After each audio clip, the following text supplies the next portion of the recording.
gek oor haar eie Afrika ondier, episode 111. En aan die einde van hierdie episode weer 'n skakel na die volledige podsending of snitlys vir die mense wat die eerste deel gemis het en graag wil luister van die begin af. Episode 111. Haya het 'n notaboekie en 'n maatband by hom. Hy en Zing meet en pas. Uiteindelik kyk hy op. Lia, ek weet nie hoeveel gaste julle verwag nie, maar dit gaan bitter moeilik wees om meer as 40, maksimum 48 mense in hierdie lokaal in te pas. Bankies waarop 8 mense in 'n ry sit, 1.5 paadjie tussenin, 6 rye, 4 persone per kant. Stewige bankies sonder lenings, bevestig Zing en loer op Haya se skrywes. Sy vra dat julle huweliksbevestiger die boodskap maar kort hou. Daar gaan nie baie gepraat word as dit van my afhang nie, bevestig Lia. Saam beplan hulle later aan die lanternkies wat van die dak af gaan hang. Lia vertel vir hulle van Peer se gevoel dat die plek 'n oulike restaurant sou kon gewees het, sou dit in Parys se middestad gewees het. Sy wys vir hulle die oop balke onder die sinkdak daarbo. Geen plafon, die stoorkamer maar lekker warm kan word.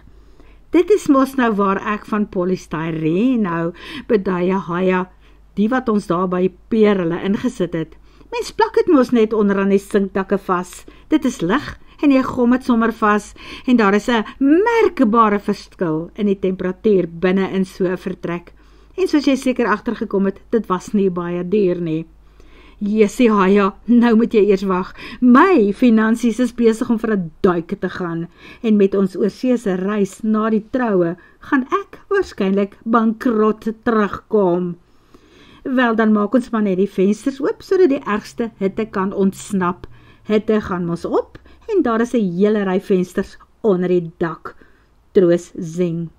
En wat doen ons vir 'n preekstoel? Surely moet die dominee een of ander iets voor of agter hom hê om by te staan. Ag, ek is nie vreeslik gepla oor so iets nie. Ek het 'n ekstra boog gekoop. Dit was tussen die goed op jou trokkie Zing, wat nou by die afdak afgelaai is. Ek sal 'n groot pot, miskien met 'n ronde tafelblad vir hom langs aan neersit. Daar kan ons dalk sommer ook teken. Hy sal seker papiere hê wat ons moet teken. Daar is 'n piepgeluid op Lia se foon. Sy loer vinnig. Dit is die kamera wat beweging by die toegangshek optel. Die dustbin, kondig sy af. Nee Lia, die duster.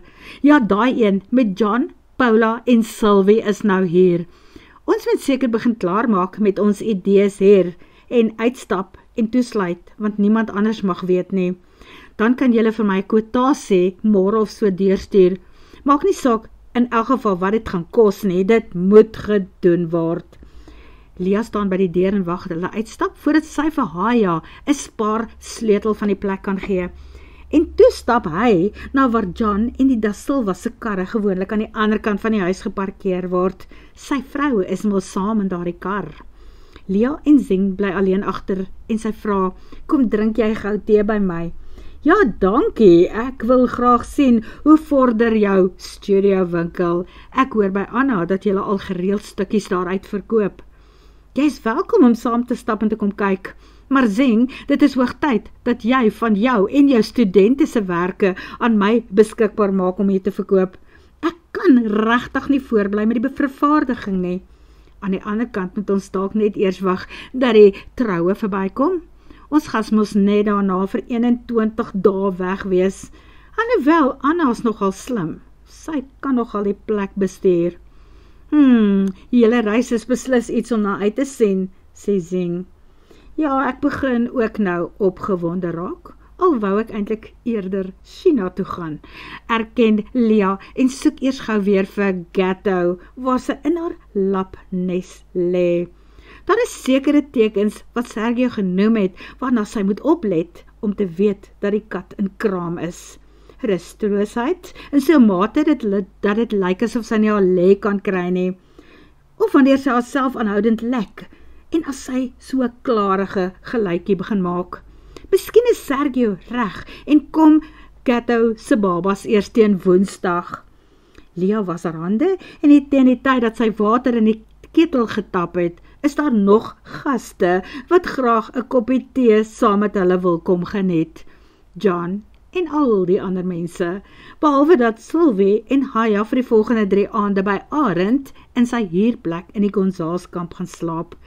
Maar duidelik smaak Lia se tee lekkerder as Arend se, want hulle 3 stap ook by die deur in. Hoe meer siele, hoe meer vreugde, besluit Lia en haal nog 3 bekers uit vir tee. Maria sê ons eet sodra Sergio en Jesso hier aanland. Sy en Anna het vir ons groep in die huis se eetkamer gedek. Dit sluit jou ook in, Arend, wat beteken dat ek 'n slag moet gaan kyk of ek kan help. Lia kyk na die wye stoep van die huis, wat na die eetkamer en kombuis daar agter gaan. Behalwe dat sy darm reeds vroeg die tafels in die Gonzales eetkamer self gedek het. Nee, ek het ook gevra of ek kan help, keer Paula. Maria het my letterlik uitgejaag en uitdruklik gesê dat sy, Peer, Anna, Manuel en 2 van haar kombuispersoneel die saak onder beheer het. Waar is Aleid? Wonder John. Hy vlieg later vanmiddag van Johannesburg af in, met 2 gaste vir Maria se gastekamers. Onthou Lia, dit is deesdae baie moeilik om met almal se bewegings tred te hou. Hurters Retreat raak besiger as Beijing lughawe, lag Zing ook en sluk van sy tee. Lia skud haar kop bevestigend, inderdaad so. Selfs die eetkamer in Gonzaleskamp is byna vol bespreek en sy het self eerste ding vanoggend die tafels daar gaan dek met die gewone wit tafeldoeke wat uit haar ouma se huis in Pretoria kom. Binnekort wil sy graag 'n paar ander lappe om daar te gebruik. Waar is Jesso heen? Vra Sylvie. Arend antwoord. Uit met van die gaste na die leeuplaas. Daar is blykbaar weer welpies gebore en Sergio laat hom toe om met die toeriste daar verby te ry, solank niemand van die voertuig afklim nie. Dan gaan draai hulle blykbaar by die hospitaal en reddingsplaas en hulle sal ook sorg dat hulle teen 12 uur terug is op Hurters Retreat. Ek wil graag saamry, toe sê hy dat hy ons almal môre op dieselfde roete sal neem, sodat ons ook na die kleintjies kan gaan kyk, want sekerlik sal Paula en Sylvie ook die welpies wil sien. Oeg ja, absoluut, dit gaan wonderlik wees. Wanneer almal met bekertjies tee in hulle hande sit, hou Lia weer die pad na die hek dop. Wanneer Sergio inry, wil sy uitglip om hom daar by sy cruiser te gaan haal, wanneer hy stilhou. Sy het laas so gepyn van verlange na iemand toe sy 'n klein dogtertjie was en verdeel was tussen haar ouers en grootouers hier op die plaas, wanneer sy in Pretoria was, en as sy op die Hurters Retreat was met vakansietye, het sy dood verlang na die ouma daar in die groot stad, na haar oupa se dood wat alleen is. En toe is haar grootouers een na die ander oorlede, en dit was 'n ander soort pyn en verlange wat skielik ontstaan het. Maar haar verlange na Sergio is iets anders as enigiets wat sy ooit tevore ervaar het. Dit is iets veel meer, iets op 'n dieper en amper geestelike vlak. 'n Gemis, asof daar 'n deel van haar weg is en sy sukkel om daarsonder te funksioneer, soos 'n ledemaat of selfs 'n oog. Sy weet net een ding, en dit is dat sy nog nooit so oor enigiemand anders gevoel het nie. En net toe sy weer uitkyk, hek se kant toe, kom die son van daardie kant van die plaas af op. Sergio se kameelkleur Land Cruiser dubbelkajuitbakkie, wat daar staan en wag dat die hek voor hom oopskuif. Sy begin hardloop en toe hy indraai om onder sy afdak te parkeer, helder sy gesig op want hy sien haar. Die man is toegegroei, sê Lia, 'n 5 dae oue baard en hare wat beslis nie onder 'n kam deurgeloop het nie. Daar waar hy en sy span in die veld gewerk het, was daar nie baie warm water en spieëls om in te skeer nie. Hy lyk soos 'n pragtige bosbeer, 'n ware Afrika ondier. En as hy nie nou uit daai bakkie klim nie, byt sy die handvatsel oop, want sy het haar arms nodig om hom teen haar vas te trek. Sy weet dat hy waarskynlik nie na naskeer en die ouderend gaan ruik nie, maar sy gee nie eens om nie. Sy wil haar man se arms om haar voel. Skaars staan die bakkie of Sergio tuimel uit. Hy keer, ek stink na rook en bos en sweet en stikkende diere en bloed. Wie gee om? Sy spring in sy wagtende arms en vou haar bene om sy middel en nadat hulle mekaar behoorlik gesoengroet het, lag en huil sy teen sy skouer. Ek is so bly dat jy by die huis is. Sergio, ek is verskriklik lief vir jou. Ek het jou so gemis. En ek vir jou, my engel, pop, dit is die beste tuiskoms ooit. Elke keer as ek jou sien, is dit my beste, my heel beste huis toe kom.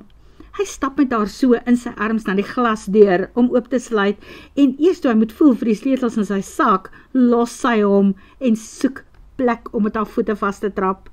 Jy is seker morsdood moeg, Sergio, maar almal wag natuurlik om van jou avonture van die afgelope week te hoor. Maria en Peer se kos behoort so teen 12 reg te wees en na ete kan jy regtig 'n bietjie kom slaap. Wel, ek moet net eers stort voordat ek in 'n eetkamer saam met ander mense verskyn. Ek sal later die goed van my bakkie aflaai. Natuurlik, my engelman, dan sal ek jou vereers los. Lia draai om en stap terug na haar woonstel waar almal nou op die stoep uitgestap het. Vanuit die huis hoor sy die Da Silvas se tweeling wat bitterlik huil. Sy verander van koers. Arme Anna het vandag soveel om te doen. Sy het haar hande vol. Die klein goed vra mooi vir aandag. Wanneer Lia teen die stoep opstap, is Sylvie en Paula by haar. Gaan hulle nou wraggies vandag vuis slaan om die 2,5 maande oue seentjies te help oppas? Die ander dames moet daarom net onthou dat sy die goetjies se peetma is. Dit is Paula wat terugstaan, toe sy en Sylvie vir hulle elkeen 'n baba uit die waantjie oes. Anna is maar te dankbaar om vir hulle elkeen 'n bottel te bring, voordat hulle die bakke kos na die buffettafel in die konsaalskamp toe moet aandra. Peer is blykbaar reeds daar om die sop en vis voorgeregte vir die gaste te bedien. Dit is net voor 12 toe Sergio onder die stort uitstap. Dit was lekker om 'n slag te skeer ook. Teen alle verwagtinge in, voel hy darm 'n bietjie verkook. Die goeie nuus is dat die man wat in die leeu se kake beland het, aansterk na die operasie waar tydens hulle sy wonde behoorlik skoon gemaak en geheg het. Nou wag daar weer 'n dag of 2 se werk vir hom voor die rekenaar hier in sy eie woonstel en kantoor op Hurters Retreat, waar Lia hom asseblief sal moet help. Sy tik mos beter as hy en sy het aangebied. Ander dag help hy haar weer met iets. Lia, wat 'n vreugde om haar in sy lewe te hê. As dit nie vir haar was nie, het hy waarskynlik nou die televisie aangeskakel en op sy bed gaan lê en muf en net die een oog daarna toe gekyk. Hy weet mos dat die min slaap van gisteraand sy tol gaan eis voor die middag aand word. Aan die ander kant maak die blote gedagte aan Maria en Peer se lekker kos hom so honger, dat hy sweer sy maag gor harder as wat daardie arme maanaarsin gegor het, toe hulle hom net nou 'n stuk vleis in sy herstelhok gesit het. Sergio sluit die binnendeur van sy woonstel oop en stap na die eetkamer toe, waar die res van die familie en vriende waarskynlik al op hom wag, want Jesu is ook alreeds daar. Hy kom met 'n beer na Sergio toe aan, en Sergio vat dit dankbaar by hom. Nadat hy sy eerste sluk geneem het, soek sy oë deur die mense wat daar rond staan. Waar sou Lia wees? Het sy al iets gekry om te drink? En toe laat val hy so byna die bier uit sy hand. Lia sit met een van die Da Silva kleintjies in haar arms. Sy gee vir die mannetjie 'n bottel en die blou oë waarmee sy na die ouetjie kyk is so vol warmte en liefde dat Sergio voel hoe sy hart in sy borskas swel. Die bier is daar halfpad op sy pad na sy mond en hy weet nie wat om daarmee te doen nie, want hy staar. Hy weet hy staar. Dit is immers die mooiste prentjie wat hy nog ooit gesien het. sy aanstaande vroutjie, wat nou die kleintjie teen haar skouer regop tel, sodat hy van 'n nare wind kan ontsla raak. Anna wat dit sien en vinnig 'n doek onder kom hou, want gewoonlik is 'n baba se winde mos nie heeltemal droog nie, en daar gebeur dit ook. Saam met die wind kom 'n boog melk uit. Sergio verwag dat dit die oomblik gaan wees waarop Lia die baba vir sy ma gaan teruggee.